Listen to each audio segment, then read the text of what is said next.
Dalam ayat-ayatnya, Allah telah menanamkan tujuan hidup manusia. Dan salah satunya adalah untuk beribadah, bukan hanya di masjid, tapi dalam setiap hela nafas, dalam setiap niat, gerak, dan diam. Allah berfirman dalam Al-Quran, وَمَا خَلَقْتُ الْجِنَّ وَالْإِنسَ إِلَّا لِيَعْبُدُونَ. Quran Surah Az-Zariyat 56. Dan aku tidak menciptakan jin dan manusia, melainkan supaya mereka beribadah kepadaku. Ibadah bukan cuma salat. Ibadah adalah memilih berkata jujur saat mudah berbohong. Ibadah adalah bersabar saat hati ingin marah. Ibadah adalah diamnya seorang istri yang tidak membalas dan tangisnya seorang ayah yang memendam demi nafkah halal.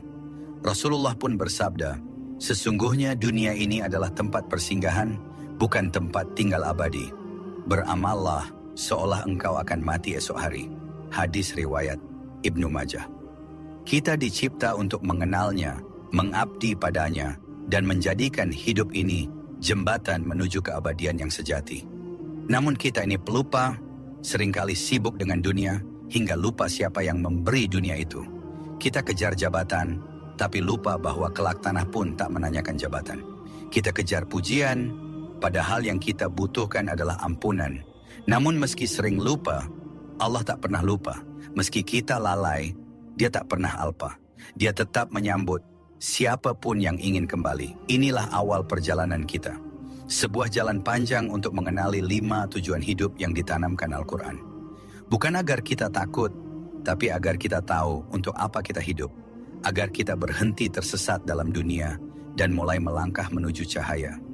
Pernahkah kau merasa ada suara di dalam jiwamu yang terus memanggilmu untuk berbuat baik, meski dunia berkata, untuk apa? Ada getaran halus dalam hati yang menangis saat melihat ketidakadilan. Ada luka yang terasa di dada saat saudara kita disakiti oleh tangan-tangan tamak. Itu bukan sekadar empati, itu adalah fitrah, itu adalah panggilan jiwa khalifah. Ketika Allah menciptakan manusia, Dia tak hanya menciptakan tubuh dari tanah, tapi juga meniupkan ruh misi yang menjadikan kita berbeda dari segala ciptaan lain. Allah berkata kepada para malaikat, Inni ja'ilun fil ardi khalifah. Sesungguhnya aku hendak menjadikan seorang khalifah di muka bumi. Quran Surah Al-Baqarah 30. Kita bukan hanya makhluk yang hidup dan mati. Kita adalah penjaga bumi, penanggung amanah, dan penebar kebaikan yang dititipkan oleh langit. Tapi apa yang terjadi hari ini? Bumi retak oleh kerakusan manusia. Laut tercemar bukan oleh takdir, tapi oleh tangan yang lupa bahwa Dia khalifah.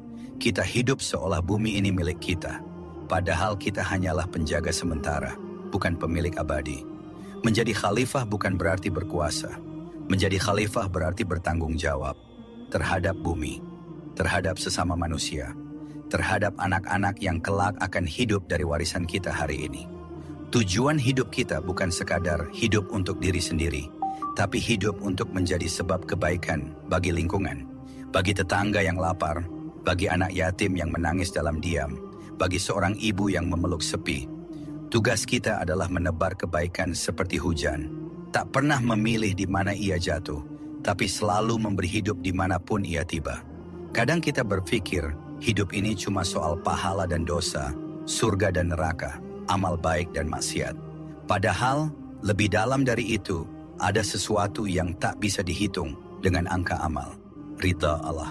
Karena tidak semua yang masuk surga adalah karena amalnya, tapi karena kasih sayangnya, karena ridhanya.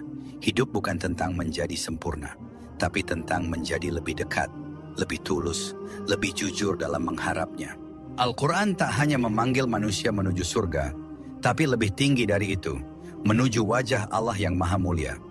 Bahkan dalam surga sekalipun, kenikmatan tertinggi bukanlah sungai susu atau istana emas.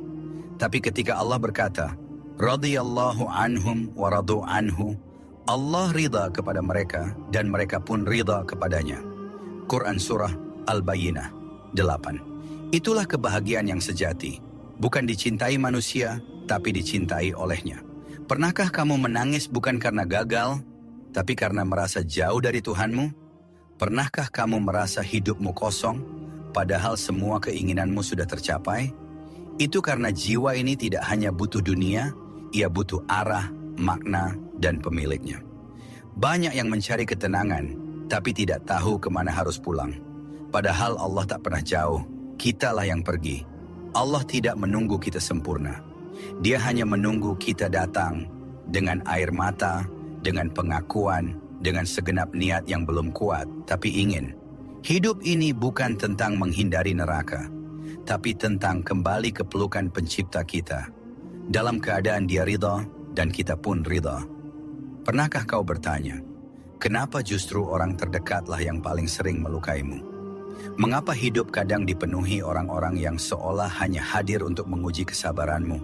Teman yang berubah menjadi pengkhianat. Orang yang kau bantu justru memunggungimu. Keluarga yang mestinya melindungi malah menjadi beban. Hidup ini memang bukan panggung sempurna. Setiap tokoh yang muncul dalam ceritamu ada untuk sebuah alasan, bukan untuk menyakitimu, tapi untuk menguatkanmu. Kita diuji bukan hanya oleh musibah, tapi juga oleh hubungan, karakter, ego, luka masa lalu yang belum sembuh. Dan terkadang orang yang paling dekat denganmu adalah jembatanmu menuju kedewasaan jiwa. Bukan dia yang salah, bukan kamu yang buruk. Tapi Allah ingin kamu belajar mencintai dengan ikhlas, tanpa pamrih, tanpa berharap balas. Dan melalui mereka, Allah ingin mengajarkan satu pelajaran. Kesabaran tak perlu pengakuan. Ia cukup dilihat oleh Tuhan. Pernahkah kamu menyadari bahwa justru setelah disakiti, kamu menjadi lebih bijak? Justru setelah kecewa, kamu mulai memilih dengan hati? Ujian bukan hanya tentang penderitaan. Terkadang, ujian adalah cara halus Allah menata hatimu yang terlalu bergantung pada manusia. Setiap air mata yang jatuh adalah pintu bagi keteguhan yang belum lahir. Setiap pengkhianatan adalah undangan untuk lebih dekat pada yang tak pernah mengkhianati. Maka jika hari ini kamu merasa dihancurkan, tenanglah. Mungkin kamu sedang dibentuk. Jika hidupmu tampak hancur, bisa jadi Allah sedang merapikan sesuatu yang lebih baik. Karena hidup ini bukan soal terlalu banyak cobaan, tapi tentang bagaimana kita membaca makna di baliknya. Dan ketika kamu paham bahwa semua ini bukan hukuman, tapi undangan untuk naik tingkat, hatimu akan tenang, walau dunia tak tenang. Dan kini kita sampai di ujung, bukan hanya ujung video ini, tapi ujung dari semua pertanyaan dalam hati. Hidup ini, untuk apa? Selama ini kita berjalan jauh, terkadang terlalu jauh hingga lupa sedang kemana. Mengejar kesuksesan, menumpuk pencapaian, mengumpulkan pujian demi pujian. Namun tetap saja kosong, sebab hakikatnya jiwa ini hanya akan tenang bila tahu bahwa setiap langkahnya adalah langkah menuju pulang. Kita bukan diciptakan hanya untuk hidup, tapi untuk menjadi hidup dalam makna yang hakiki. Untuk mengisi waktu bukan hanya dengan kegiatan, tapi dengan kesadaran bahwa setiap detik adalah anugerah, setiap tarikan napas adalah titipan, dan setiap hari adalah lembaran kitab yang kelak dibuka di hadapannya. Hidup ini bukan tentang siapa yang paling banyak berhasil, tapi tentang siapa yang paling benar menapaki jalannya. Wahai saudaraku, jika kamu pernah merasa kehilangan arah, jika hatimu pernah lelah mencari makna, ketahuilah kamu tidak sendiri. Kita semua sedang belajar, sedang jatuh, bangkit, lalu jatuh lagi. Tapi selagi kita masih bernapas, kita masih punya kesempatan untuk menjadi lebih dekat padanya. Apa yang lebih sunyi dari hati yang hidup, tapi tak tahu untuk apa ia hidup? Apa yang lebih lelah dari jiwa yang terus melangkah, tapi tak tahu arah tujuannya? Kita bangun setiap pagi mengejar sesuatu yang katanya mimpi. Tapi di ujung malam yang sunyi, adakah kita pernah bertanya, untuk apa semua ini? Untuk siapa lelah ini? Waktu berjalan seperti bayang-bayang senja, perlahan tapi pasti menggelap. Dan di antara denting waktu yang tak pernah kembali, ada satu pertanyaan agung yang jarang disapa manusia. Kita ini dari mana? Bukan dari rahim ibu semata. Bukan dari sepasang insan yang saling mencintai. Lebih jauh dari itu. Lebih tinggi, kita dari Allah. Dari titah keabadian, dari ciptaan yang tak sia-sia. Al-Quran membisikkan dengan lembut namun penuh keyakinan. Afahasibtum annama khalaqnakum abathan wa annakum ilaina la turja'un. Quran Surah Al-Mu'minun 115. Apakah kamu mengira bahwa kami menciptakanmu secara main-main, sia-sia, dan bahwa kamu tidak akan dikembalikan kepada kami. Ini bukan hidup yang kebetulan. Ini bukan cerita acak tanpa pengarang. Ini adalah takdir yang ditulis oleh penulis agung. Allah, kita bukan hidup untuk mengejar dunia, lalu dikubur olehnya. Kita hidup karena dititipkan tugas, amanah, misi suci, dan tujuan itu bukan sekadar bahagia, tapi menjadi sebab bahagia orang lain.